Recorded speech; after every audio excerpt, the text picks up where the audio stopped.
Hey guys, so this is my second masterclass, Violin masterclass for Patreon. So welcome to all the newcomers. I know quite a lot of you have just recently subscribed, so thank you for that. Thank you all for your support. So in this video, I'm going to be focusing actually on a topic which was asked and requested by two patrons, Offer and Stephen Arnott. They requested a masterclass on bow control, and I think that's actually quite a nice subject anyway. And I have some good exercise and good tips about it, so I thought I would share that with you. I hope you're all doing well. I'm probably actually going back to France tomorrow or the day after, so it's a bit of a mess actually at the moment. But that does not stop me from playing the violin and recording videos, at least.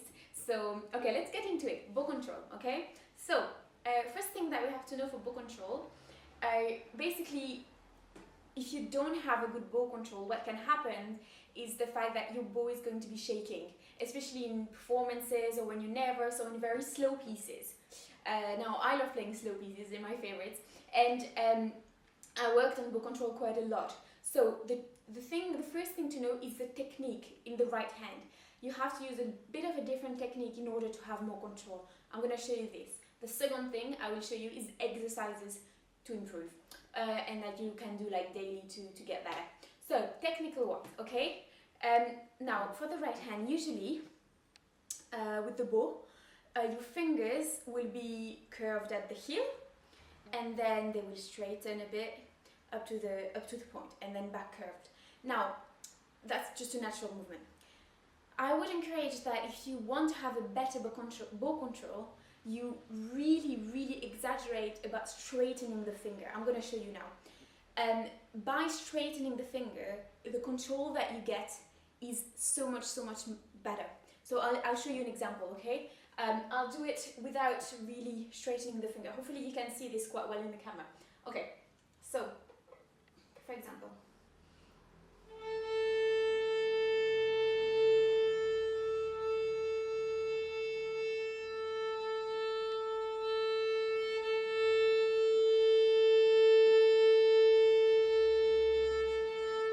so the bow control isn't bad, but that's with curved, with normal kind of technique with the fingers. Now I'm going to be straightening, so I'm going to start curved of course at the heel, but straight away as soon as I move I'm going to be starting to straighten my finger, and you're going to see how much longer and how much powerful so my sound can still be, because the thing is, when you have very slow bow, your sound tends to be very little and very shaky. So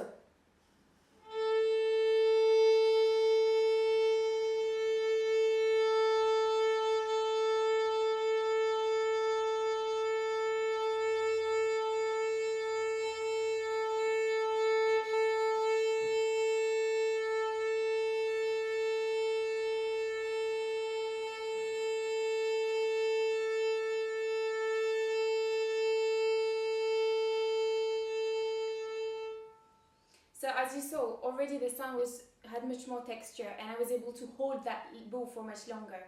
So that's the technical aspect that you need to have, is think about straightening your fingers. Straight away you will see, I think it's just that you use kind of the fingers as a kind of, you know, it kind of pulls against the sound, and it just works out. You just get so much more control in the hand by doing this.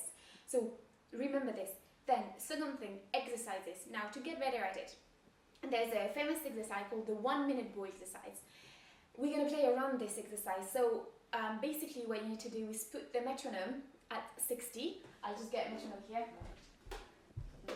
Okay, so you need to put your metronome with 60, there we go, and you do 30, you count 30 beat per bow. You can start by doing 10, then you go up to 20, and then you go up to 30. You can do that on each open string. That's exercise number 1. Do it bit by bit, because otherwise you're gonna go mad. But it's a really good exercise. So that's the first thing. So I'll show you. I'll show you straight away what I mean.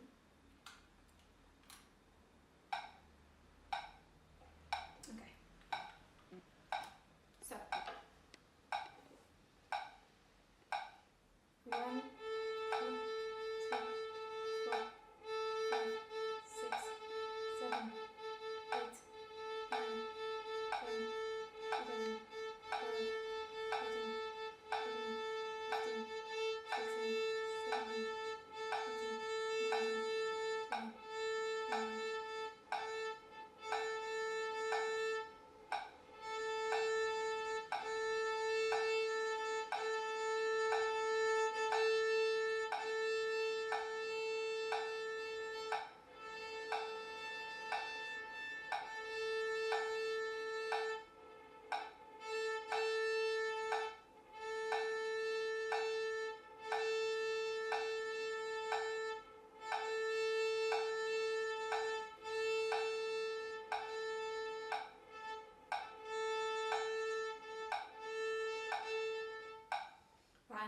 bars in my book. Exercise number 2, then it's all exercise around this. So this is a basic exercise. Then the second thing that you can do is add dynamics. So same thing with the metronome, but then you add, for example, you add crescendo from the heel to the point and decrescendo back, or the other way around, or one forte, one piano. You can play around with it. Try and do that, like if you're having problems with the bow control, try and do that every day for a week or something. You'll see the difference like very, very soon, I promise. And then especially if you're playing a slow piece, you can, it just gives you confidence. It's just as if you have you don't have to worry about saving bow anymore because you know how to control it. Now the one other exercise that you can do for bow control, you can still keep the metronome, and basically I'm going to show you, you're going to be playing, fake playing, that's what some people do in orchestra, which is, I'm going to show you, we're going to do very slow bow the same way, but we're going to not actually going to put the hair of the bow on the string. Now that requires even more effort, that's even harder actually, but for the control it's extremely good. So, put the metronome again, okay, and I'm going to be just a few centimeters above the string.